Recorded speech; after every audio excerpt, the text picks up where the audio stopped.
দর্শক মণ্ডলী সালাম আলাইকুম। আমন্ত্রণ ইস্পাহানি মির্জাপুর চা বক্তব্যকে। সাথে আছি আমি মাহমুদুর রহমান মান্না।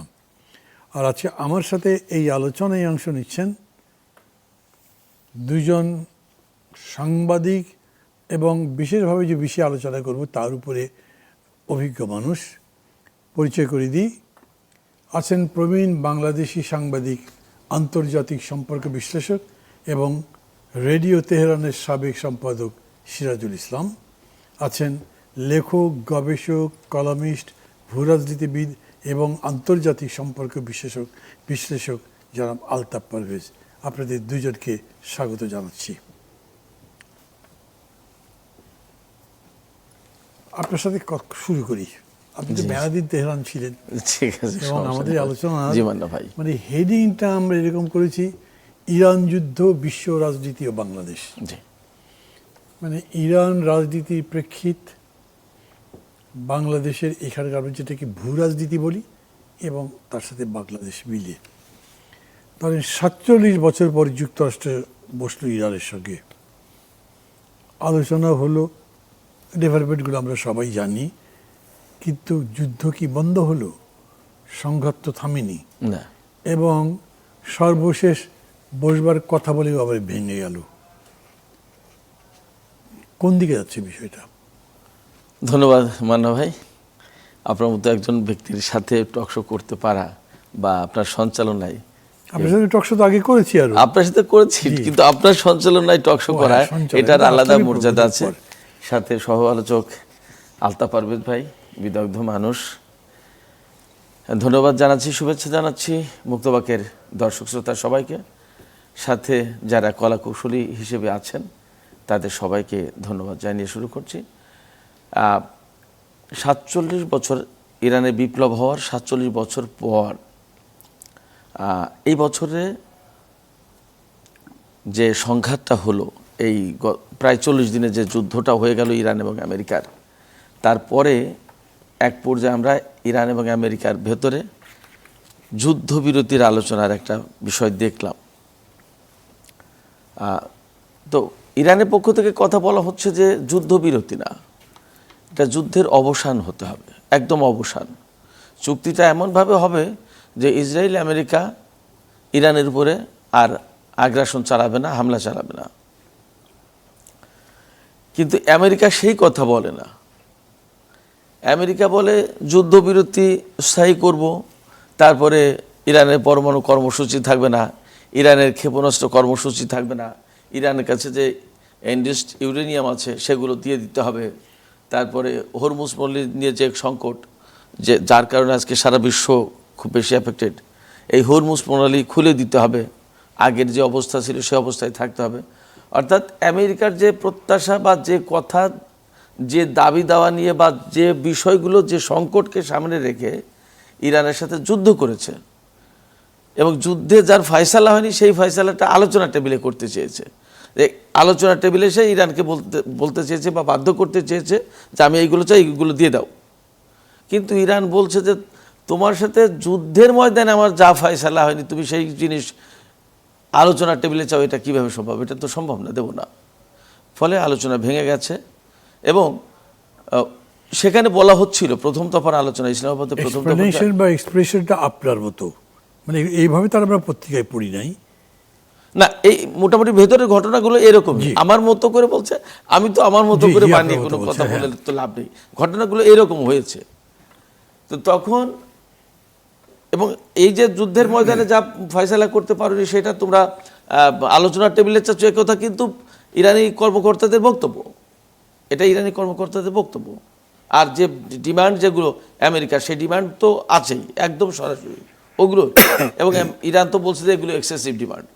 তো প্রথম দফা আলোচনা মোটামুটি একটা পর্যায়ে যাওয়ার পরে কিন্তু ইরানের সাথে আমেরিকার ডাইরেক্ট আলোচনা হচ্ছিল, যেটা 47 বছরের ইতিহাসে বলা যায় নেই এইরকম লেভেলে, এটা বেশ আপার লেভেলের আলোচনা ছিল।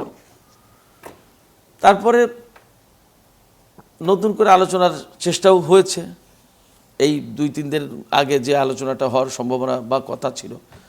কিন্তু ইরানের পক্ষ থেকে যা বক্তব্য আসছে তা মূলত এই যে আমেরিকা যা চাইছে সেই প্রত্যাশা পূরণ করা ইরানের পক্ষে সম্ভব না। এটা খুব অনেক বেশি বাড়তি চাওয়া। এই বাড়তি চাওয়া সম্ভব না পূরণ করা। ফলে ইরান পরিষ্কার করে বলে দিয়েছে যে আমেরিকার সাথে আমাদের এই ইস্যুতে আলোচনা হতে পারে। সর্বশেষ যে বক্তব্য এসছে তাতে এখন দুটো বিষয় নিয়ে কথা বলতে চাই ইরান। প্রথমে যুদ্ধ বন্ধ, এই বিষয়টা নিয়ে ফয়সালা করবো আলোচনা টেবিলে। দ্বিতীয় আলোচনা হবে হরমুজ প্রণালী খোলা নিয়ে। তারপরে গিয়ে পরমাণু কর্মসূচি টুচি এই সমস্ত বিষয় পরে, আগে এই আলোচনাগুলো হোক। তো এই প্রস্তাব দিয়েছে সর্বশেষ প্রস্তাবে মানে পাকিস্তানের মাধ্যমে আচ্ছা, ওইটা আমরা আরেকটু পরে আর একটু ডিটেইলস আলোচনা করব। এবং আমেরিকা এই বিষয়টা নিয়ে ভাবছে, দেখছে। কিন্তু যা দাঁড়াচ্ছে, আপনি যে প্রশ্ন করেছেন, মূল যে বক্তব্য আমার পক্ষ থেকে আসতে পারে সেটা হচ্ছে যে ইরান যেখানে এবং আমেরিকার যা প্রত্যাশা, এই চাওয়া পাওয়ার ভেতরে আসলে খুব সহজে মিলন হবে না। মিলন যদি না হয় তাহলে আলোচনার ভেতর দিয়ে এর সমাধান খুব সহজে হবে না। এবং আমার কাছে মনে হয়েছে যে ডোনাল্ড ট্রাম্প প্রশাসন এখন আর আলোচনার ভেতর দিয়ে বড় কিছু অর্জন হবে কি হবে না সেই দিকে মনে হয় আর নজর দেবে না, বরং যুদ্ধ থেকে তাদের বের হয়ে যাওয়ার একটা প্রয়োজন ছিল, যেটার জন্য চুক্তি করতে বা যুদ্ধবিরতির ব্যাপারে খুব করে ধরেছিল ইরানকে। ইরান রাজিই হচ্ছিল না, দীর্ঘদিন ঘুরিয়েছে বলা যায়। এরপরে এক পর্যায়ে তো অনেকটা জোর করেই পাকিস্তানের মাধ্যমে ইরানকে যুদ্ধবিরতিতে ফেলে দিল। তারপরে এখন এই আলোচনার নামে বিভিন্ন ঘটনা যা কিছু হচ্ছে, আমি মনে করছি না যে এইগুলো দিয়ে আসলে আন্তরিকভাবে আমেরিকা যুদ্ধের অবসান চাইছে। তারা যুদ্ধের ক্ষেত্র থেকে সরে যাওয়ার একটা পথ করলো মনে হয়। জি, জনাব আলতাফ পারভেজ, ওনার কথা তো শুনলেন। মানে দেখেন, যখন শুরু হয়েছিল না তখন অন্যদের কী হয়েছে, আমি নিজের কথা বলছি, যাদের সাথে কথা বলেছি সবারই ভাবলো ইরান কয়দিন টিকবে, কই আমেরিকা কই ইরান। এখন কতদিন হয়ে গেল, প্রায় 2 মাসের কাছাকাছি না? 59 ডেজ, 2 মাসই হয়ে গেছে বলেন। মানে এর মধ্যে যা যা হয়েছে সবগুলোকে মিলিয়ে আপনি কাকে এগিয়ে রাখবেন? মানে যেমন আরেকটা ঘটনা বলি, ইন্ডিয়া পাকিস্তানের একটা যুদ্ধ হলো না, একটা ছোটোখাটো 6 দিনের যুদ্ধ। তখনও অনেকেরই মনে হয়েছিল পাকিস্তান ইন্ডিয়ার সামনে দাঁড়াবে নাকি, কিন্তু শেষ যে কী হলো এটা তো বিভিন্ন রকম কথা। তো ওইটার মধ্যে আমি যাচ্ছি না, এটার কথা বলেন। এটা দুভাবে দেখা যায় মান্না ভাই। সেটা হলো, যে কোনো যুদ্ধে আসলে লাভবান হয় উগ্র জাতীয়তাবাদ এবং স্বৈরাচারী শাসকরা। এই যুদ্ধে আমি বলবো ব্যক্তিগতভাবে ট্রাম্পও লাভবান হয়েছে, নেতানিয়াহু লাভবান হয়েছে এবং ইরানের শাসকরাও লাভবান হয়েছে। ট্রাম্প চেয়েছিল ইরানের রেজিম চেঞ্জ করতে, সেটা হয়নি। ইরানের সেই অগণতান্ত্রিক ব্যবস্থাই রয়ে গেছে, টিকে গেছে এবং আরও শক্তিশালী হবে সামনে। নেতানিয়াহু টিকে আছেন এবং সামনে নির্বাচন হয়তো এবারও উনি উতরে যাবেন। গাজা যুদ্ধে উনি যে মানবতা বিরোধী অপরাধ করেছেন সেটা এই যুদ্ধের মধ্যে দিয়ে অনেকটা পিছু হটে গেল, ধামাচাপা পড়ল। ট্রাম্পও এখন বিজয়ীর একটা নিতে চাচ্ছেন আলোচনার ভিতর দিয়ে। তো এইদিকে 3 জনই কিছুটা জিতেছেন বলা যায়। আর যুদ্ধ যে সামরিক বিদ্যা, তার জায়গা থেকে আমার মনে হচ্ছে যে 2026কে আমার মনে হচ্ছে 1956 সালের মতো সেই সুয়েজ খাল নিয়ে যে দ্বন্দ্ব, ওরই অভিপ্রকাশ হিসাবে, ওরই ফলাফল হিসাবে ব্রিটিশদের আধিপত্য কমে গিয়েছিল দুনিয়া জুড়ে। তখন তো ব্রিটিশরাই আজকের যুক্তরাষ্ট্রের ভূমিকায় ছিল সারা পৃথিবীতে। ট্রাম্প যেন এবারের যুদ্ধের ভিতর দিয়ে মানে বিশ্ব মঞ্চের নেতা হিসাবে যুক্তরাষ্ট্রের ভূমিকাকে অনেক খাটো করে ফেললেন এবং অবনতি ঘটল। এই দায়টা ট্রাম্পেরও এবং আমি বলবো মার্কিন যুক্তরাষ্ট্রের সাধারণ জনগণেরও। এই জনগণই তো ট্রাম্পকে নির্বাচিত করেছে দ্বিতীয়বারের মতো। কিন্তু ট্রাম্প যেই পদক্ষেপগুলো নিচ্ছেন সবগুলো আমেরিকার যে হেজিমনি বিশ্বে, 80 বছরের একটা সুপার পাওয়ার, তারা প্রায় 70-80 বছরের, কিন্তু তাদের ডিক্লাইনটা স্পষ্ট হয়ে উঠছে। ট্রাম্প এসে বললেন, চীনের বিরুদ্ধে শুল্কের যুদ্ধ শুরু করলেন, সেই যুদ্ধে উনি জিততে পারেননি। গ্রিনল্যান্ড নিয়ে যাওয়ার কথা বললেন, সেইটা উনি পারেননি। উনি ইরানে রেজিম চেঞ্জের পদক্ষেপ নিলেন, সেটা পারেননি। এবং এই সর্বশেষ যুদ্ধের ভিতর দিয়ে উনি সভ্যতা ধ্বংস করতে চেয়েছেন একদিনের ভিতর, ইরানকে শেষ করে দিতে চেয়েছেন, কিন্তু বরং ন্যাটো ওনার কাছ থেকে দূরে সরে গেছে এবং গ্লোবালি একজন বিশ্ব মুরব্বীর যেটা প্রথম এবং প্রধান দায়, একটা অর্ডার, গ্লোবাল অর্ডারকে সুরক্ষিত রাখা, উনি পুরো গ্লোবাল অর্ডারকে প্রায় এলোমেলো করে দিয়েছেন। এবং এই যুদ্ধের ভিতর দিয়ে গ্লোবাল ক্যাপিটালিজম একটা মুশকিলে পড়ে গেছে। কারণ গ্লোবাল ক্যাপিটাল বর্তমান অবস্থায় বিশ্ব পুঁজিতন্ত্রের একটা বড় ভরকেন্দ্র হলো উপসাগরীয় দেশগুলো। ইরান যুদ্ধকে সামরিক জায়গা থেকে জানে তারা যে যুক্তরাষ্ট্রকে আমরা মোকাবেলা করতে পারবো না, ওরা যুদ্ধটাকে অর্থনৈতিক যুদ্ধে পরিণত করে গ্লোবাল ক্যাপিটালিজমকে একটা মুশকিলে ফেলে দিয়েছে। এবং গ্লোবাল ক্যাপিটালিজম দেখছে ট্রাম্প যথেষ্ট দায়িত্বশীল গ্লোবাল লিডার নন, সেই তুলনায় চীনকে তাদের অনেক দায়িত্বশীল মনে হচ্ছে। এই যুদ্ধে চীন বরং একটা, আমি বলবো, ইমেজের ক্ষেত্রে বিশ্বের মুরব্বী হিসেবে এগিয়ে গেল এবং আমেরিকার যে ডিক্লাইনিং সেটা অনেকটা স্পষ্ট হলো। তবে অনেকে যেটা বলছেন যে ইরান স্পষ্টত এই যুদ্ধে বিজয়ী হয়েছে, এইটা আসলে একটু বিতর্কিত। এই কারণে দেখুন, ইরান এই সফলতা বা যুক্তরাষ্ট্রকে মোকাবেলা করতে যেয়ে, ইসরায়েলকে মোকাবেলা করতে যেয়ে মধ্যপ্রাচ্যে অনেকগুলো প্রক্সি ডেভেলপ করেছিল। সিরিয়ায় আসাদকে তারা রক্ষা করতে গিয়েছে, লেবাননে হিজবুল্লাহকে তারা মদত দিয়েছে, প্যালেস্টাইন লিবারেশন অর্গানাইজেশনের বিপরীতে তারা হামাসকে মদত দিয়েছিল। এইটা করতে যে হামাস, গাজা ধ্বংস হয়ে গেছে প্রায়, সিরিয়া একটা ফেইল্ড স্টেট হয়ে গেছে, লেবানন আরেকটা ফেইল্ড স্টেট হতে যাচ্ছে, ফলে ইরানের প্রক্সিগুলোর ক্ষতি করেছে ইরান। এবং সবচেয়ে বড় যেটা ক্ষতি হয়েছে, মিডল ইস্টের তো আসলে বড় সমস্যা তো ইরান ছিল না, বড় সমস্যা ছিল ইসরায়েল, প্যালেস্টাইনিদের প্রবলেম। সেই ইস্যুকে অনেক পিছনে ফেলে দিয়েছে আমি বলবো এই সংঘাত। মানে ইরান নিজের ভূ রাজনৈতিক প্রভাব বাড়াতে যে মধ্যপ্রাচ্য জুড়ে যে প্রক্সিগুলো ব্যবহার করেছে, যে প্রক্সি যুদ্ধে লিপ্ত হয়েছিল ইসরায়েলের সাথে, এবং তার বিপরীতে যুক্তরাষ্ট্র যেভাবে আইএসকে আরেকটা প্রক্সি নামিয়েছিল, এগুলোর ভিতর দিয়ে মধ্যপ্রাচ্যে সবচেয়ে ক্ষতিগ্রস্ত হলো কিন্তু প্যালেস্টাইনিরা, ক্ষতিগ্রস্ত হলো সিরিয়া, লেবানন।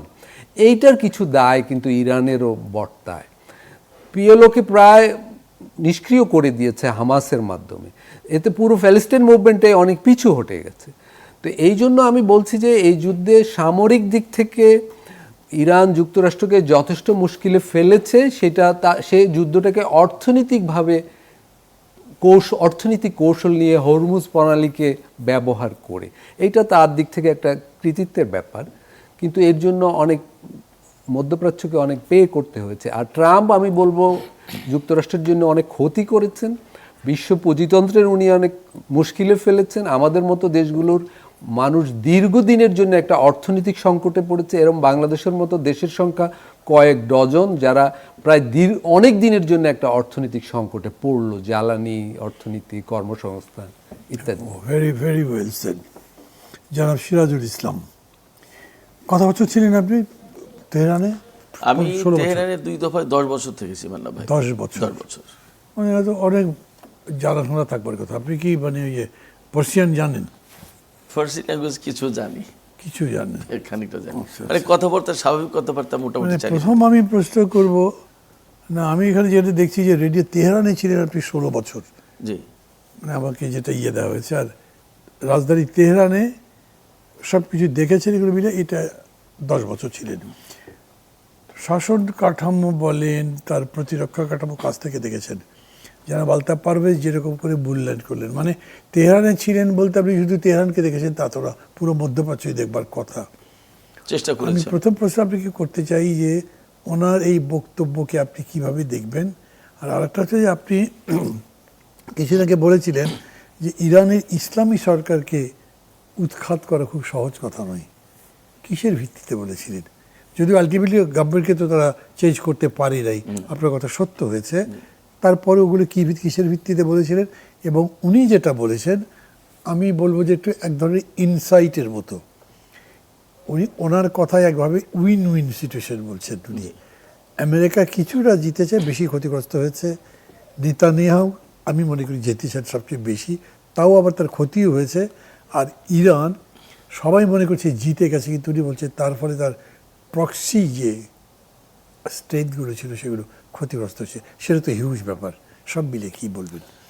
মানে ভাই আসলে এই যে যুদ্ধটা হলো বা এখনো এক অর্থে চলমান, যেহেতু একদম সরাসরি যুদ্ধবিরতি বা যুদ্ধের অবসান ঘটেনি, এবং লেবাননে ইসরায়েলের সাথে যুদ্ধ চলছে, এবং যেহেতু ইসরায়েল ইরানের সাথে আলোচনার কোনো পার্ট না, সেই ক্ষেত্রে ইসরায়েলের সাথে ইরানের যে কোনো মুহূর্তে যুদ্ধ আবার লেগেও যেতে পারে, কিছু বলা যায় না, যে কোনো মুহূর্তে যে কোনো ঘটনা ঘটতে পারে।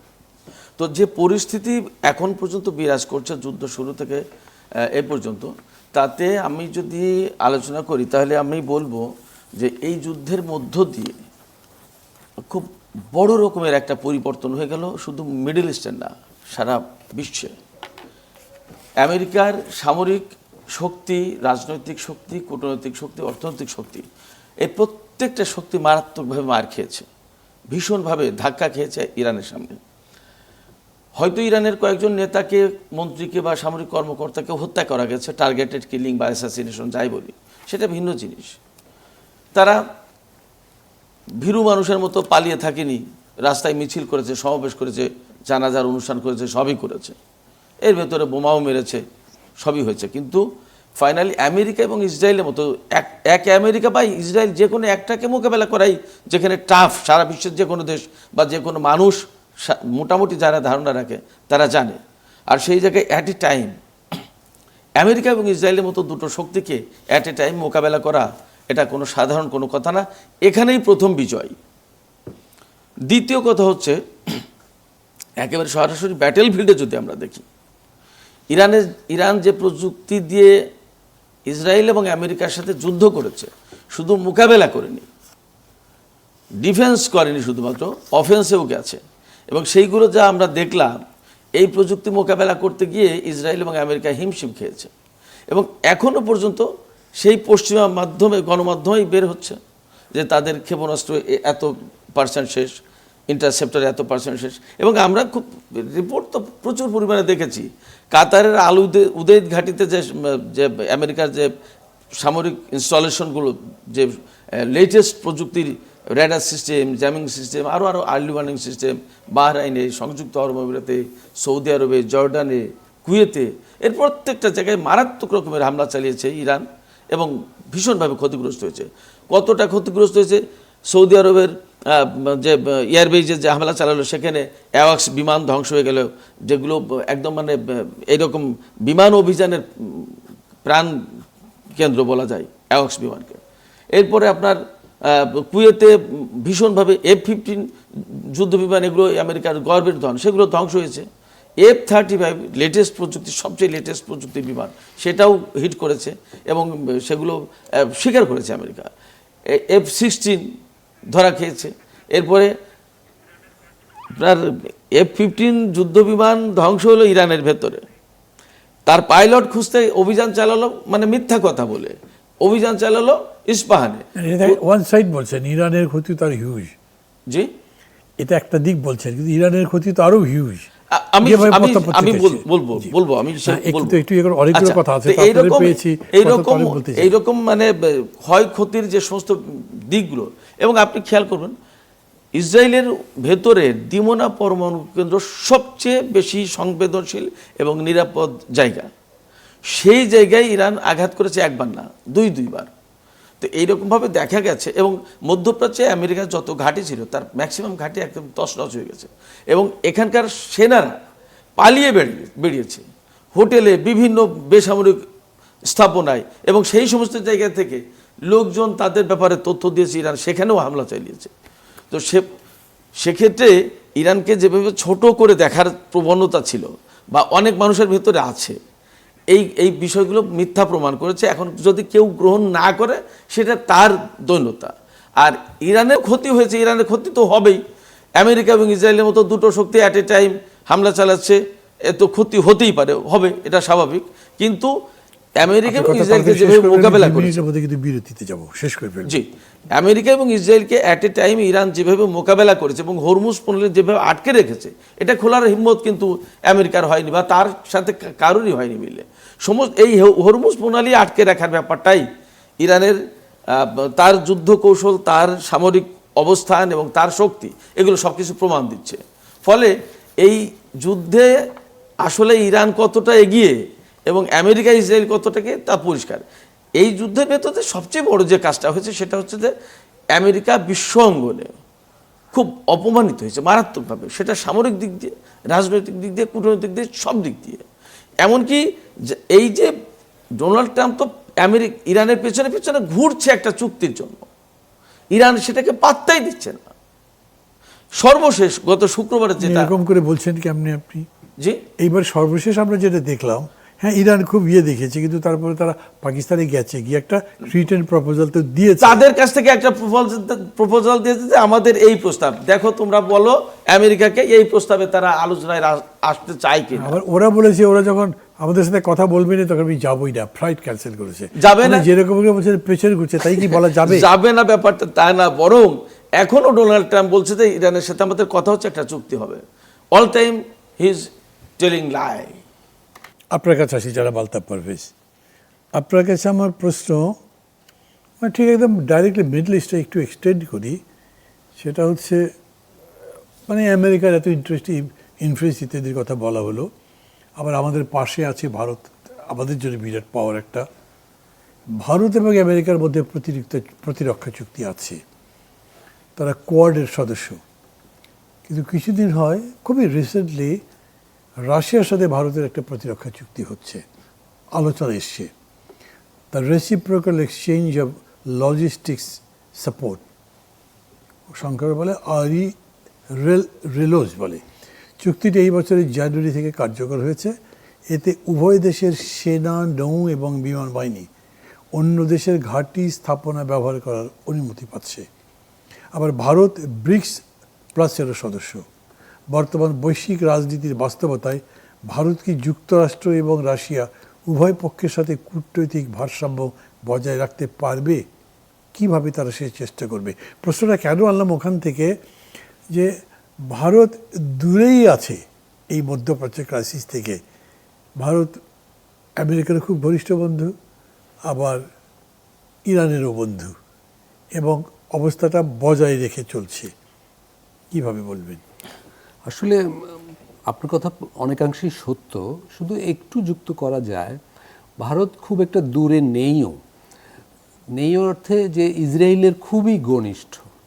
ভারত মনে করে গাজা যুদ্ধের পরপরই নরেন্দ্র মোদী ইসরায়েলে গিয়েছেন, তাদের পার্লামেন্টে ভাষণ দিয়েছেন, ভাষণে বলেছে যে একই সভ্যতার তুমি আমি হলাম পিতা এবং মাতা, এবং ভারতের সাথে ইসরায়েলের যে প্রতিরক্ষা সংক্রান্ত যে চুক্তিগুলো সেগুলো অনেক ব্যাপক।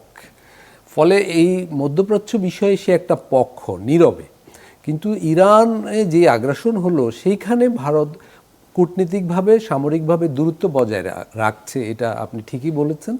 আরেকটা ব্যাপার হলো আন্তর্জাতিক ভূ রাজনীতির ক্ষেত্রেও ভারত যেটা দেখাচ্ছে যে তারা চীনের ঘনিষ্ঠ হওয়ার চেষ্টা করছে। চীনের সাথে আগের মতো 2-3 বছর আগে যেরকম সংঘাতপূর্ণ অবস্থা ছিল সেটা এখন নেই, সীমান্ত নিয়ে কোনো হাঙ্গামা নেই। তারা চীনের সাথে একটা ভারসাম্যপূর্ণ সম্পর্ক চাচ্ছে। রাশিয়া তাদের পুরনো বন্ধু, সেটাকে আরও উন্নত করার চেষ্টা করছে। এবং যুক্তরাষ্ট্রের সাথেও তাদের যে হৃদ্যতা গত 5 বছর আগেও ছিল সেটা কিন্তু একটু কমেছে শুল্ক যুদ্ধের কারণে। তো দেখা যাচ্ছে যে ভারত একটা ভারসাম্যপূর্ণ আন্তর্জাতিক কূটনীতি অনুসরণ করছে গত কয়েক বছর ধরে, 2-3 বছর ধরে অন্তত।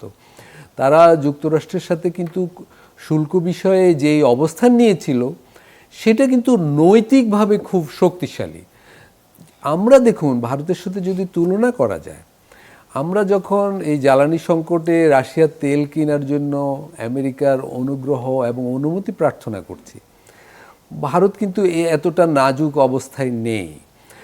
এবং আমেরিকা যখন বড় ধরনের শুল্ক হার চাপিয়ে দিয়েছিল, ভারত কিন্তু পুরোটা নতজানু হয়ে যায়নি। সেটার বিপরীতে তারাও একটা শক্ত অবস্থান বজায় রেখে দর কষাকষি করছিল, এবং সাথে সাথে তারা চীনের সাথে সম্পর্ক উন্নত করে যুক্তরাষ্ট্রকে একটা ভিন্ন বার্তা দেওয়ার চেষ্টা করেছে। এবং রাশিয়ার সাথেও সম্পর্কটা তারা মোটেই খাটো করেনি, রাশিয়া থেকে দূরত্ব তৈরি করেনি। ফলে আমি বলবো ভারত যে কূটনীতিটা অনুসরণ করছে এটা যথেষ্ট ভারসাম্যপূর্ণ, এবং তারা জানে যে তাদের একটা বড় বাজার ইতিমধ্যে তৈরি হয়ে গেছে, তাদের একটা ভারসাম্য কূটনীতি মানে, এবং আমেরিকা যে ডিক্লাইনিং এটা ভারত বুঝতে পারছে। এবং ইরানের সাথে ইরানের বন্দরে তাদের বিনিয়োগ রয়েছে, নৌবন্দরে, সমুদ্র বন্দরে, ফলে ইরানকেও তারা আবার ত্যায্য করছে না। কিন্তু একই সাথে তারা আরব আমিরাত, সৌদি আরব এদের সাথে সম্পর্কটা উন্নত করছে। ভারতে খুবই একটা জটিল কিন্তু একটা খুব দেখার মতো কূটনৈতিক লাইন অনুসরণ করছে। কিন্তু বিপজ্জনক দিক আমাদের জন্য এইটুকুই, তারা ইসরায়েলের খুবই ঘনিষ্ঠ এবং এই সম্পর্কটা অত্যন্ত গভীর তাদের, এবং তারা মধ্যপ্রাচ্যে প্যালেস্টাইন ইস্যুতে আগের অবস্থান, নেহেরু ইন্দিরা গান্ধীর সময়কার অবস্থান থেকে অনেক পিছু হটে গেছে। যেটা ভারত পারলো, বাংলাদেশ পারলো না কেন? হ্যাঁ, এটা আমাদের না পারার দুটো কারণ আছে আমি বলবো। একটা হলো মধ্যপ্রাচ্যের যুদ্ধে বাংলাদেশের যে অধিক অর্থনৈতিক স্বার্থ রয়েছে বাহরাইন, কুয়েত, সৌদি আরব, আরব আমিরাতে। যদিও ইরান আগ্রাসনের শিকার, কিন্তু বাংলাদেশ প্রকাশ্যে ইরানের পক্ষ নিতে পারেনি, কারণ বাংলাদেশের মানে সংখ্যাগরিষ্ঠ অর্থনৈতিক স্বার্থ হলো ইরানের বিপরীতে থাকা দেশগুলোতে। ফলে বাংলাদেশ শুরুতেই ইরানের বিপরীতে থাকা দেশগুলোর পক্ষ নিয়েছে। এটা সংবিধানের জায়গা থেকে, নৈতিক জায়গা থেকে বাংলাদেশের মানুষের জন্য হয়তো একটু কষ্টকর হয়েছে, বা বৈশ্বিকভাবেও বাংলাদেশ অনেককে দুঃখ দিয়েছে যে ইরানের সর্বোচ্চ নেতাকে মারা হলো, কিন্তু বাংলাদেশ সেই নিন্দা করলো না শুরুতে। কারণ বাংলাদেশ একটা খুবই ডিফিকাল্ট সিচুয়েশনে আছে। তার প্রবাসী শ্রমিকরা হলো সবচেয়ে বেশি, শব্দটা কি সিচুয়েশন, মানে আমি সবচেয়ে জটিল একটা পরিস্থিতিতে আছে। তার অর্থনৈতিক স্বার্থ হলো সৌদি আরবে, বাহরাইনে, কুয়েতে, আরব আমিরাতে। ইরানে তার অর্থনৈতিক স্বার্থ খুব বেশি নয়। ফলে বাংলাদেশ এখানে জাতীয় স্বার্থে যেই পজিশন নিয়েছে সেটা অনেককে সন্তুষ্ট করতে পারেনি, কিন্তু অর্থনৈতিক বিবেচনায়, জাতীয় স্বার্থের বিবেচনায় বাংলাদেশের অবস্থানটা কিন্তু সঠিকই ছিল। কিন্তু আবেগের জায়গা থেকে নৈতিকভাবে এটা মেনে নিতে আমাদের কষ্ট হয়েছে। আবার এই ফলে আমরা একটা ভুল বোঝাবুঝির মধ্যে পড়ে গেলাম। হ্যাঁ, এবং আমাদের জাহাজ আটকে দিয়েছে। হ্যাঁ, এখন এই যে বন্ধু দেশগুলোর যে সুবিধা দিয়েছে হরমুজ প্রণালীতে, চীন, রাশিয়া সহ, আমাদের তো দেয়নি, পাকিস্তানকেও দিয়েছে, আমাদের দেয়নি। হ্যাঁ, এখন আবার বাংলাদেশ যে খুব ইরান বিরোধী কোনো অবস্থান নিয়েছে তাও নয়। বাংলাদেশ ইরানকে বোঝানোর চেষ্টা করছে সম্ভবত যে তার অর্থনৈতিক স্বার্থ ব্যাপক মধ্যপ্রাচ্যে, তার পক্ষে ইরানের পাশে একেবারে খোলামেলাভাবে দাঁড়ানো খুবই কঠিন। না, কিন্তু সব কিছু হেল্প তো পাঠালো, রিলিফ সামগ্রী কি পাঠালো, হ্যাঁ, কিছু ওষুধ, চিকিৎসা সামগ্রী পাঠিয়েছে। আবার এই যুদ্ধ বাংলাদেশের আরেকটা দুর্বলতাও প্রকাশ্যে নিয়ে আসলো, সেটা হলো যুক্তরাষ্ট্রের সাথে তার যে বাণিজ্য চুক্তি অন্তর্বর্তীকালীন সরকার করে গেল, সেটা যে বাংলাদেশের সার্বভৌমত্ব অনেকাংশে খর্ব করেছে, সেইটা এখন বেশ বোঝা যাচ্ছে। বাংলাদেশ চাইলেও রাশিয়া থেকে জ্বালানি সংগ্রহ করতে পারছে না, চাইলেও অনেক ধরনের অর্থনৈতিক সিদ্ধান্ত স্বাধীনভাবে নিতে পারছে না, এবং সম্ভবত খুব শিগগির পারবেও না। এবং আমরা লক্ষ্য করলাম গত 2 মাসে পার্লামেন্ট অধিবেশনে এই চুক্তিটা উপস্থাপনও করা হলো না। অর্থাৎ আমাদের সরকারি দল এবং বিরোধী দল সম্ভবত এই চুক্তি নিয়ে আলোচনায় আগ্রহীও নয়। এটা বাংলাদেশের জনগণের জন্য আমি বলবো আরেকটা জটিল দিক, দুর্ভাগ্যের দিক। ঠিক এই যে সরকারি দল বিরোধী দল একই রকম ব্যবহার করছে, এটা বিষয়ে আপনার আর একটা অবজারভেশন আছে, সেটা নিয়ে আমি আপনার কাছে পরে আসবো প্রশ্ন। কিন্তু তার আগে আমি আপনার কাছে আসতে চাই, আপনি কিছু বলতে চাইছিলেন, কমের মধ্যে যদি বলতে চান সেটা। হ্যাঁ, আলতাফ পারভেজ ভাই, যে মিডল ইস্টের প্রক্সিগুলো, ইরানের ভূমিকা এবং এতে লাভ ক্ষতি, এই সমস্ত বিষয় নিয়ে যে কথাগুলো বললেন, সেই জায়গায় একটু বলি যে এই প্রক্সিগুলো তৈরি করা, সাপোর্ট দেওয়া যায় বা যাই বলি না কেন, এর ভিতরে যে লাভটা হয়েছে, আমরা দৃশ্য তো দেখতে পারি যে গাজা হয়তো তামা হয়ে গেছে। গাজার মানুষ তো মৃত্যুর মুখে ছিলই সবসময়। গাজা না হয় হামাস ছিল, পশ্চিম তীরে তো হামাস নেই, সেখানে তো পিএলও এদেরই শক্তিশালী অবস্থান। তারপরেও তো সেখানে প্রতিদিন মানুষকে মারছিল, ধরছিল, অসম্ভব রকমের হত্যাকাণ্ড চলছিল। এবং সেই ঘটনাকে কেন্দ্র করে তো 2023 সালের 7 অক্টোবর হামাসের পক্ষ থেকে ইসরায়েলের বিরুদ্ধে অভিযান চালানো হলো। এই ঘটনাগুলো দিয়ে যা হয়েছে, মধ্যপ্রাচ্যের রাজনীতিতে অনেক বড় প্রভাব আছে। ধরুন আমরা যদি লেবানন বিস্তারিত আলোচনা করতে চাই, আমি দেশ বাদ দিয়ে দেবো আমার জায়গার অভাবে, সময়ের অভাবে। জি, আমি কি এইটা কন্টিনিউ করব? না, আমি এটা কন্টিনিউ করতে চাই যে বরঞ্চ আমি যদি এটা শেষ আমি অল্প করে শেষ করে দিই। আমি এক হিজবুল্লাহর শেষ কথাটা করলে বলি। আমি পরে প্রশ্ন করতে চাই আপনাকে, সে প্রশ্নটাও করে রাখি, আপনি তার সাথে যেতে পারেন। যে কথা যারা আলতাফ পারভেজ বলছিলেন, আপনার এই যে মানে ইলেকশনের মাত্র 3 দিন আগে যে চুক্তিটা আমেরিকার সঙ্গে হলো, জি। যেটা আমরা করলাম, এটা সম্পর্কে আপনি কি বলবেন? এবং এই পরিস্থিতিতে সব মিলে দেখেন, আমরা আমেরিকাতেও আটকে আছি, মিডল ইস্টে চীনেও যেতে পারছি না, মিডল ইস্টেও আটকে আছি, রাশিয়ার সঙ্গে কোনো স্পেশাল সম্পর্ক নেই, ওখানে ইন্ডিয়ার সাথে সম্পর্ক। আবার ইন্ডিয়াও এখন একজন রাষ্ট্রদূত দিয়েছেন, হাই প্রোফাইলের মন্ত্রী ছিলেন, ইউনিয়ন মিনিস্টার মানে সেন্ট্রাল মিনিস্টার। সব মিলিয়ে কি অবস্থা বুঝেন আপনি? জি। তো আমি হিজবুল্লাহ, লেবানন, মধ্যপ্রাচ্যের প্রক্সি বিষয়টা খুব সংক্ষেপে শেষ করে দিই। প্রক্সিটা দিয়ে যা হয়েছে সেটা হচ্ছে যে মধ্যপ্রাচ্যের এবং আন্তর্জাতিক রাজনীতি এবং সামরিক নীতির অনেক কিছু এই সমস্ত ঘটনা থেকে পরিবর্তন হয়ে গেছে। যেমন আজকে লেবাননে যুদ্ধ হবে কি হবে না, যুদ্ধবিরতি হবে কি হবে না, সেটা নিয়ে ভাবতে হচ্ছে ডোনাল্ড ট্রাম্পকে।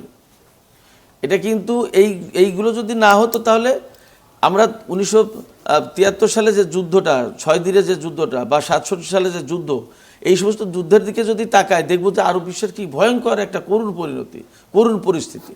একেবারে অল্প কয়েকদিনের ভিতরে আত্মসমর্পণ করে একদম শেষ। অথচ একটা সংগঠন হিজবুল্লাহ বা হামাস 2-2.5 বছর ধরে ইসরায়েলের সাথে যুদ্ধ চালিয়েছে এবং সেই হামাসকে আত্মসমর্পণে বাধ্য করতে পারেনি, এবং তার টেকনিক্যাল যে সমস্ত দিক ছিল, তার বিশেষ করে যে টানেল কেন্দ্রিক যে যুদ্ধের কৌশল, এইগুলোকে কিন্তু ধ্বংস করতে পারেনি ইসরায়েল আজও। তার মানে মধ্যপ্রাচ্যের অনেক হিসাব নিকাশ এই প্রক্সিগুলোই পাল্টে দিয়েছে। শুধু তাই না, ইয়েমেনের হুতিদের সাথে চুক্তি করে আমেরিকা এখান থেকে সরে যেতে বাধ্য হয়েছিল। তার মানে একটা ফোর্স অনেক পাওয়ারফুল অবস্থানে আছে, এবং এটা মধ্যপ্রাচ্য না, শুধু সারা বিশ্বের রাজনীতিতে অনেক বড় ভূমিকা রাখছে। ফলে ইরান যে কাজগুলো করেছে এগুলো অনেক ভেতরের এবং অনেক গভীরের, খুবই তাৎপর্যপূর্ণ। যা হোক, বাংলাদেশের প্রসঙ্গে আসি। নির্বাচনের কিছুদিন আগে যে চুক্তিটা ইরানের সাথে করেছে, আমাদের এমন একটা সরকার করেছে যারা দেশের অনেক কিছু পরিবর্তন করে দিতে চেয়েছিল, সংস্কার করে। ইরানের সাথে নয়, আমেরিকার সাথে। আমেরিকার সাথে জি। যে বাংলাদেশ সরকার যে চুক্তিটা করেছে, তো সেই এমন একটা সরকার করেছে যে সরকার বাংলাদেশের অনেক কিছু সংস্কার করে দিয়ে, পরিমার্জন করে দিয়ে একটা সুন্দর একটা দেশ উপহার দিতে চেয়েছিল। কিন্তু দুঃখজনক হচ্ছে যে সেই চুক্তি দেশের মানুষ, দেশের জনগণ কিছুই জানে না, যা কখনো কোনোদিন হয়তো জাতীয় সংসদে উত্থাপন করা হবে না, কারণ চুক্তি তো অলরেডি ডান।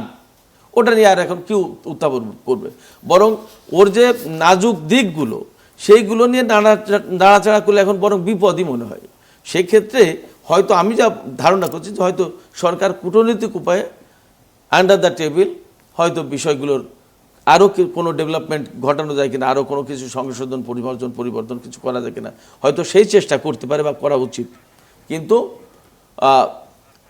যে কাজ করে গেল ইউনূস সাহেবের সরকার, ইন্টারিম গভর্নমেন্ট, এই কাজগুলো জাতির সাথে প্রতারণা আমি মনে করি। কারণ তাদের বক্তব্য ছিল, বা তাদেরকে এই কারণেই বসানো হয়েছিল, দেশটাকে সংস্কার করবে, একটা স্বচ্ছ গণতান্ত্রিক আবহ দেবে। কিন্তু সেইটা না করে অনেক বেশি একে নমনীয়, মানে কি একেবারে আত্মসমর্পণের মতো একটা চুক্তি করে গেছে। আমরা যা শুনতে পারি, যা জানতে পারি, এগুলো এটা কোনোভাবে গ্রহণযোগ্য হতে পারে না। শুধু তাই না, এই যে আজকের যে তেল সংকটটা, এই যুদ্ধ কিন্তু হঠাৎ করে 28 ফেব্রুয়ারি লেগে গেছে, ব্যাপারটা তা কিন্তু অনেকদিন ধরে এরকম সিচুয়েশন তৈরি ছিল যে যুদ্ধটা হবে, যে কোনো সময় হতে পারে। এবং আমি ক্ষুদ্র মানুষ, বহুদিন ধরে বলে আসছিলাম যে কোনো মুহূর্তে যুদ্ধ হবে, এই পরিস্থিতি। প্রতিদিনের আপডেট নিয়ে আমি লিখতাম, বলতাম, এবং ফাইনালি যুদ্ধটা লেগেই গেল। মোটামুটিভাবে যারা ধারণা রাখে বিশ্ব রাজনীতি বা দেশের রাজনীতি সম্পর্কে, তারা বুঝতে পারছিল যে যুদ্ধ হবে এবং খুব বড় রকমের একটা কিছু। ওই রকম একটা সিচুয়েশনে আমাদের তেলের রিজার্ভ একটা ব্যবস্থা করা হয়নি, এটা খুব দুঃখজনক। এটা কোনো মতে গ্রহণযোগ্য। রিজার্ভ কি করা যেত? কিছু যা ছিল তার থেকে আরেকটু আগানো যেত। ধরুন আমার কাছে 15 দিনের আছে, আমি যদি 10 দিনের মাথায় গিয়ে আরেকটু দিতাম, তাহলে আর 15 দিন আমি সামনে এগিয়ে যেতে পারতাম। এরকম কিছু কাজ করা যেত। আচ্ছা, এটা শুনবো আপনার কাছ থেকে। জনাব আলতাফ পারভেজ, আপনি প্রসঙ্গটা তুললেন বলে আর বিস্তারিত আলোচনা করার সময় অবশ্য হয়তো পেলেন না বা অন্যদিকে চলে গেছেন।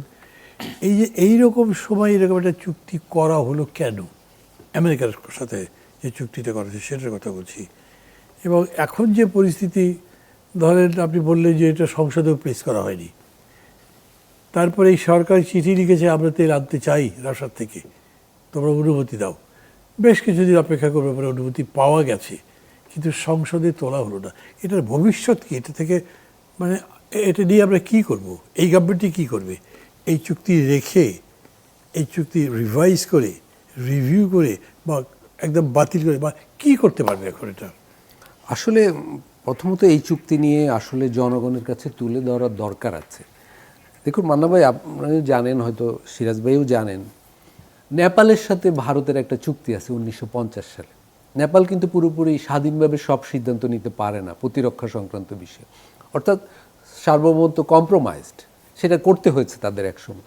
বাংলাদেশে কিন্তু গত 55 বছরে এরকম ঘটনা ঘটেনি, কিন্তু এবার ঘটলো যে যদিও এটা বলা হচ্ছে শুল্কের আলোচনায় যে বাণিজ্য চুক্তি, কিন্তু চুক্তিটার ভিতর কোথা থেকে মানে প্রতিরক্ষা বিষয়ে অনেক ধারা আছে। জি, এবং ফলে চীনের সাথে আপনার এই প্লেনগুলো তো কিনতে হচ্ছে। হ্যাঁ, এবং আমাদের প্রতিরক্ষা বিষয়ে আমাদের অন্যতম বড় সহযোগী হলো চীন, কিন্তু আমরা সেই চীনের সাথে আগের মতো আর সম্পর্ক রাখতে পারবো না, সেটা এই চুক্তি দ্বারা নির্ধারিত হবে। আমাদের ঔষধ, আমাদের তুলা, আমাদের কৃষিপণ্য, মুরগি, নাড়িবুড়ি পর্যন্ত আমেরিকার ইচ্ছে অনুযায়ী তার থেকে আমাদের কিনতে হবে। মানে চুক্তিটা এত ব্যাপক, কিন্তু দুর্ভাগ্যজনকভাবে জনগণকে পুরোপুরি বাংলাদেশে এখনও আনুষ্ঠানিকভাবে এটা তুলে ধরা হয়নি। ফলে এটা তুলে ধরতেই হবে। আরেকটা কথা আসছে যে এই চুক্তিটা হয়ে গেছে, আমরা কি করব? আমি এটা দ্বিমত পোষণ করি। একটা দেশ অন্তত এই ধরনের চুক্তি থেকে সরিয়েও এসেছে, মালয়েশিয়ার কথা আমরা জানি। ফলে চুক্তি যদি করেও যায়, একটা অনির্বাচিত সরকার করেছে, ফলে যে কোনো নির্বাচিত সরকারের অধিকার আছে জনগণের স্বার্থের জায়গা থেকে এটা রিভিউ করার। একটা অনির্বাচিত সরকার আমাদের সার্বভৌমত্ব বিলিয়ে দিয়ে আসলেও কি আমরা সেটা কন্টিনিউ করব? সেটা তো করা উচিত হবে না। ফলে আমাদের এটা রিভিউ করতে হবে। যুক্তরাষ্ট্র আমাদের অন্যতম বড় বন্ধু রাষ্ট্র, অবশ্যই সেখানে আমাদের রপ্তানির স্বার্থ আছে, কিন্তু সেই স্বার্থ কতটুকু রাখবো, সার্বভৌমত্বকে জলাঞ্জলি দেওয়া হবে কি না, এই বিষয়গুলো তো অবশ্যই জনগণের নির্বাচিত প্রতিনিধিরা মূল্যায়নের অধিকার রাখেন। না হলে পার্লামেন্ট কেন, সংসদ কেন? আমাদের মনে আছে বিগত সরকার, হাসিনা সরকার যখন আদানির সাথে চুক্তি করেছিল, তখন এই দলগুলো পার্লামেন্টে, বিএনপি, জামাত বলেছিল যে এই চুক্তি পার্লামেন্টে তোলা হোক, এই চুক্তি প্রকাশ করা হোক, এই ধরনের চুক্তি মানি না, ইত্যাদি ইত্যাদি। তো সেই আলোকেই বলা যায় যে এই চুক্তি রিভিউ করতে হবে। রিভিউ না করলে আমাদের দেশের অর্থনীতি, বিশেষ করে আমি বলবো কৃষি খাত এবং ঔষধ শিল্প বড় ধরনের ঝুঁকিতে পড়বে, বড় ধরনের বিপদে পড়বে। এবং অবশ্যই প্রতিরক্ষার বিষয়টাও আমরা হালকা করে দেখতে পারি না। আপনার একটা প্রশ্ন ছিল যে এইটা কেন করতে হলো। আমার মনে হয় যে যখন গণঅভ্যুত্থান হয়, অন্তর্বর্তীকালীন সরকার আসে, এই সরকারে যুক্তরাষ্ট্রের ব্যাপক প্রভাব ছিল এবং এই সরকার নির্বাচন দিতে বিলম্ব করছিল। ফলে এখানে অন্যান্য দল যারা নির্বাচন চাইছিল, বিএনপি সহ অন্যান্য দল, তাদের সম্ভবত কোনো একটা জায়গায় একটা আপোষ রফা করতে হয়েছে। তাদের নির্বাচনের স্বার্থে এই চুক্তি বা এই ধরনের একটা ঘটনা মেনে নিতে হয়েছে, এটা আমি অনুমান থেকে বলছি। এবং যুক্তরাষ্ট্র কিন্তু এরকম একটা বাস্তবতা, এরকম একটা সুবিধাজনক অবস্থা শুধু বাংলাদেশে নয়, দক্ষিণ এশিয়ার আরও দুটি দেশে পেয়েছে আমি বলবো, এবং সেই দুটো ঘটনাও গণ অভ্যুত্থান কেন্দ্রিক। নেপালে যে সরকার গণ অভ্যুত্থানের পর প্রতিষ্ঠিত হয়েছে, তাকেও মনে করা হচ্ছে যে একটা যুক্তরাষ্ট্র বান্ধব সরকার, এবং সেখানে যুক্তরাষ্ট্রের স্বার্থ রক্ষিত হবে সামনে, এবং যুক্তরাষ্ট্রের প্রভাব বাড়বে নেপালে। এবং আমি বলবো, এবং বাংলাদেশে বিশেষ করে এই গণ অভ্যুত্থানের হওয়ার পরে বর্মা একটা নাটকীয় পরিবর্তন ঘটেছে। বর্মায় চীন তার প্রভাব আরও একচেটিয়াভাবে, নির্দয়ভাবে বাড়িয়ে নিচ্ছে। ফলে যুক্তরাষ্ট্র এই ঘটনাগুলো ভূ রাজনীতিতে দক্ষিণ এশিয়া এবং দক্ষিণ পূর্ব এশিয়ায় একটা নতুন সম্ভাবনা দেখছে এই গত 2-3 বছরে এই গণ অভ্যুত্থানগুলোর ভেতর দিয়ে। তো সেটা অন্য আলোচনা। আমার মনে হয় সেই কারণেই বিএনপি এবং জামাত ইসলামকে নির্বাচন আদায় করতে গিয়ে সম্ভবত এই ধরনের একটা চুক্তির বাস্তবতা মেনে নিতে হয়েছে। ফলে এখন জনগণের দিক থেকে আমি বলবো একটা তীব্র দাবি তোলা উচিত এই চুক্তিতে কি আছে সেটা জানার। শেষে আমি আপনার কাছে এই বিষয় নিয়ে আসবো যে সময়টুকু আছে, জনাব সিরাজুল ইসলামের সাথে কথা বলবার পরে আমি আবার আপনার কাছে আসবো, মানে এই প্রসঙ্গ ধরে বিষয়টা মনে রাখতে অনুরোধ করছি। আপনার কাছে আমি জানতে চাইছি, ওগুলো তো যা বলেছে আপনি হয়ে গেছে,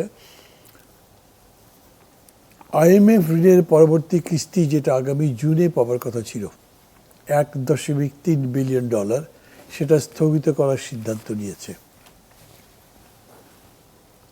বাংলাদেশ চেষ্টা চালাচ্ছে, জি সরকার আবার নতুন করে $300 কোটি সহায়তা চেয়েছে। সেই সময় IMF এর পূর্বের অনুমোদিত ঋণের কিস্তি বাতিল করার সিদ্ধান্ত আমাদের অর্থনীতির উপর কী প্রভাব ফেলবে? আপনি তো জানেন যে ওরা জিজ্ঞেস করেছে তোমরা আরও এক্সট্রা টাকা তো চাইছো বুঝলাম, কিন্তু তোমরা যে এই যে আপনার এই কার্ডের যেটা চলছে ফ্যামিলি কার্ড, এগুলো টাকা কোথায় পাচ্ছে? ওতে কোনো বাজেটারি অ্যালোকেশন নাই। ক্লিয়ার হতে চাই, অন্য কিছু এটার জন্য আপনার বিভাগী সেরকম নয়। মানে এর মধ্যে আবার একটু আগে যে চুক্তির কথা বলা হলো 3 দিন আগে যেটা করা হলো, সেই চুক্তিতে আরোপিত বিধিনিষেধ, জ্বালানি আমদানি অনিশ্চয়তা, মধ্যপ্রাচ্য সংকট সব কিছু যদি হয়, হচ্ছে তো বটে, বাংলাদেশের প্রভাবটা কি হচ্ছে আপনি বলবার জন্যে হ্যাঁ সময় পাবেন, 5-7 মিনিট হয়তো দিতে পারবেন। মানে ভাই আমি বলি যে IMF, ওয়ার্ল্ড ব্যাংক যাই বলি, এগুলোকে আসলে আমরা বড় আন্তর্জাতিক সংস্থা হিসেবে দেখি। এগুলো তো সবই আমেরিকার, মূল মালিক তো আমেরিকা, কিন্তু বড় আন্তর্জাতিক সংস্থা হিসেবে দেখি ও তো আমেরিকার। তো এই আমেরিকার জিনিস আমেরিকার মতো করে কাজ করবে, এ তো সব সোজা হিসেবে। আমেরিকা তার এক চুল বিন্দু স্বার্থ ছাড়া কোথাও কোনো কাজ করবে।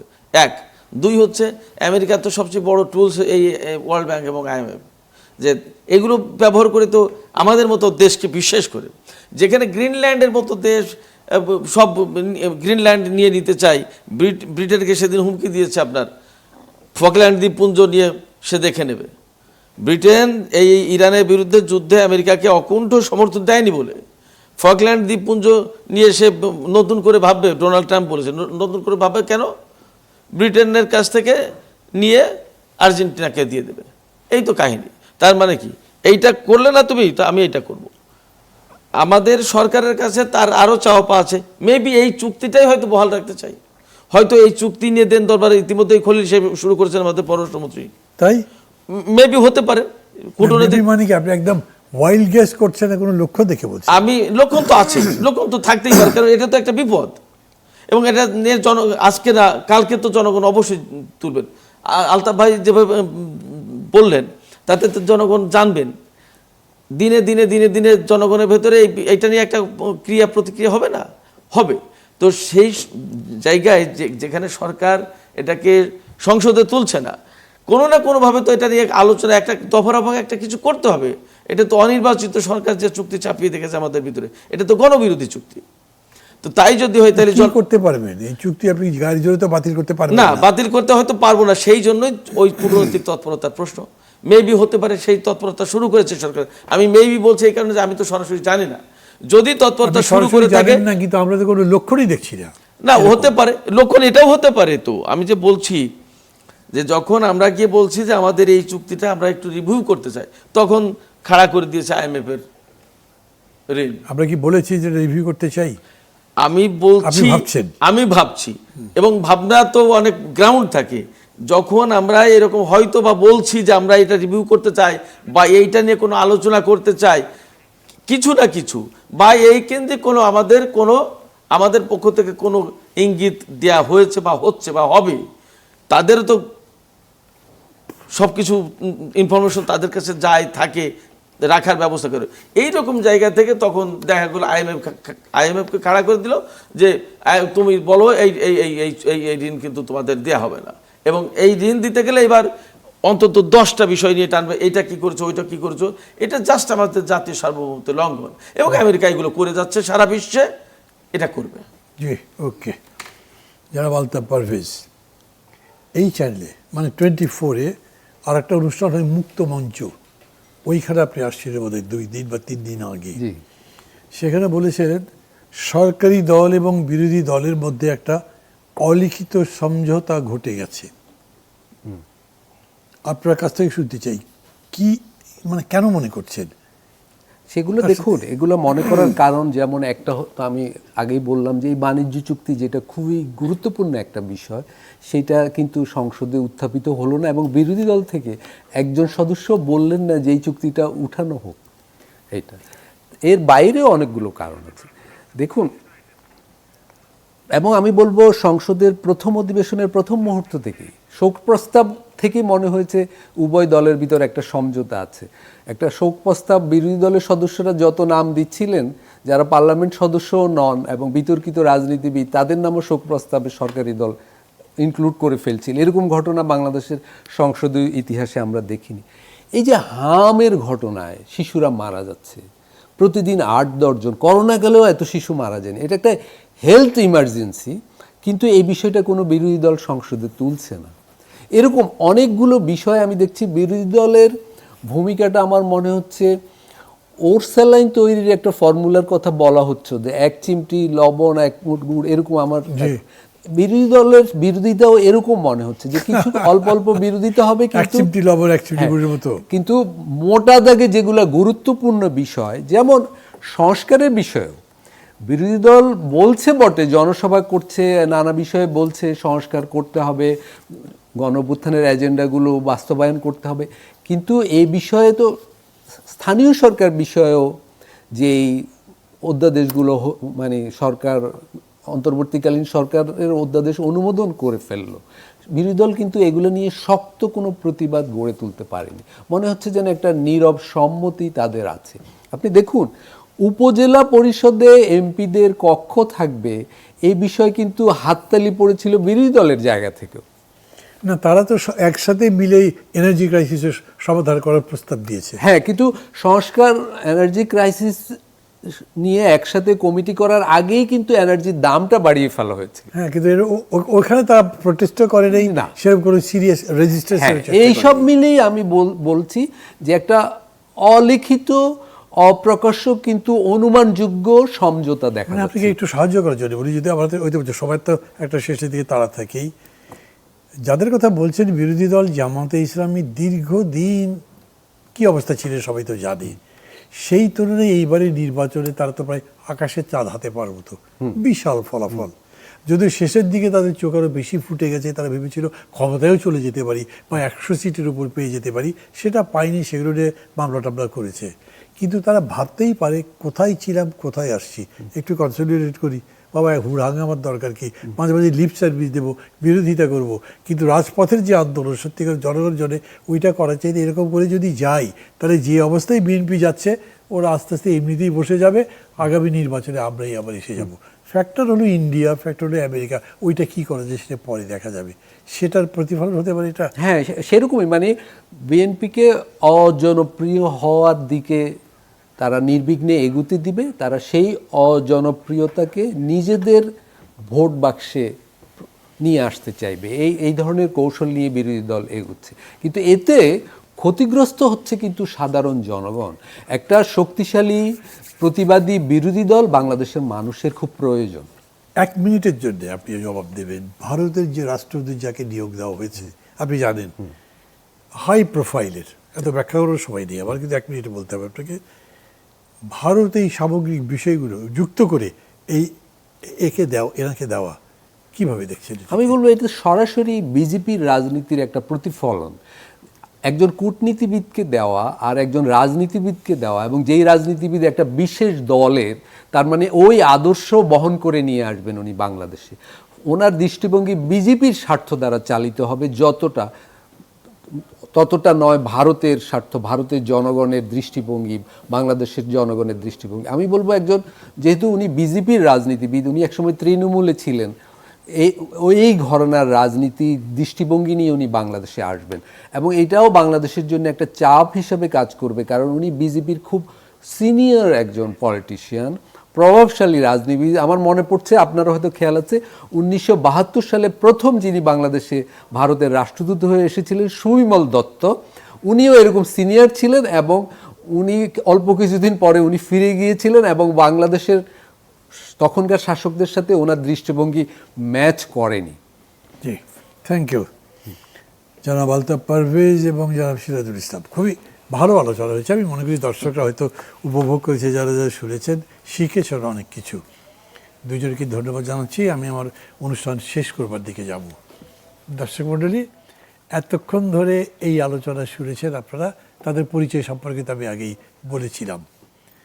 যুদ্ধটা যখন শুরু হয়েছিল বেশিরভাগ মানুষ, আমি মনে করি, বুঝতে পারিনি এটা এত দূর গড়াবে, এবং যুদ্ধটা যত বাড়ছে ততই নতুন নতুন দিক উন্মোচিত হচ্ছে, ভালো মন্দ মিশিয়ে। ভালো খুব নেই, ভালো একটা দিক অনেকে বলবে, বিশেষ করে যারা দীর্ঘদিন ধরে মার্কিন সাম্রাজ্যবাদ বিরোধী লড়াই টড়াই করে, বা আমিও একসময় করেছি, তারা মনে করতেন বা এখনও আলোচনার মধ্যে দেখেছেন, ভাবছেন আমেরিকার যে একক কর্তৃত্ব বা প্রভাব এবং যেরকম করে একপাক্ষিকভাবে সব সিদ্ধান্ত দিচ্ছে সাম্প্রতিককালেও, এগুলোতে একটু ভাটা পড়বে। একটা ধাক্কা তো খেয়েছে, এটা দরকার ছিল, আরও কদ্দূর ধাক্কা দেওয়া যায় এরকম ভাবছে। আর মনে করছে একে কেন্দ্র করে যদি সত্যি সত্যি চীন রাশিয়া মিলে আর একটা অ্যাক্সিসের মতো তৈরি হয়, তাহলে একটা ব্যালেন্সের জায়গা হয়তো তৈরি হতে পারে।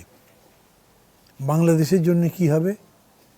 আমরা ভারত নই, মানে আমি এই কথা বলছি বলে ভারতের চাইতে আমরা খুব ছোটোখাটো কিছু, ভারত একটা বিশাল ব্যাপার, ভয় পেতে হবে এগুলো বলছি না। আমি বলছি ভারত যেরকম করে উভয় পক্ষকে ম্যানেজ করে চলতে পারে। চীনের সাথে তাদের সম্পর্ক নেই তেমন কিছু, কিন্তু তারপরেও আমেরিকার সাথে আছে, রাশিয়ার সাথে আছে, ইসরায়েলের সাথে আছে, তারা তাদের মতো করে চলতে পারে। বাংলাদেশে কী ইম্প্যাক্ট হবে? অর্থনৈতিকভাবে হিউজ। এখনও তো যুদ্ধ যে বন্ধ হবে তার কোনো গ্যারান্টি নেই, ফলে তেলের দামের প্রভাব যে কিছুভাবে পড়বে সেটা মনে হচ্ছে না। সেই প্রেক্ষিতে আমাদের আরও বেশি হিসাব করে দেখার দরকার ছিল। যারা সিরাজুল ইসলাম যেরকম বললেন না, যে আমরা আগে থেকেই একটা তৈরি করতে পারতাম নিজেদের মজুদ, যাতে অন্তত কিছুদিনই যারা এনার্জিতে সিকিউর থাকতে পারি, তাতে আমাদের কৃষির উপর যে মারাত্মক চাপ পড়তে পারে, দ্রব্যমূল্যের উপর চাপ পড়তে পারে, বন্ধ হতে পারত। এগুলো সবই বর্তমান সরকারের দিক থেকে এখন পর্যন্ত পরিচ্ছন্ন কোনো দিক নেই। আমরা ভালো থাকার চেষ্টা করছি, বিশাল একটা আন্দোলন করে, অভ্যুত্থান করে দেশ বদলাবার সংগ্রামের মধ্যে আছি। আমি মনে করি এখন আমাদের এই যে সংগ্রাম, এইখানেও যে কথাবার্তাগুলো বলছি, লক্ষ্য কিন্তু একটাই, আমরা দেশটা বদলাতে চাই, নিজেকে বদলাতে চাই, সমাজকে বদলাতে চাই, নতুন বাংলাদেশ গড়তে চাই। ভালো থাকবেন সবাই। আজকের মতো এখানে শেষ করছি। খোদা হাফেজ।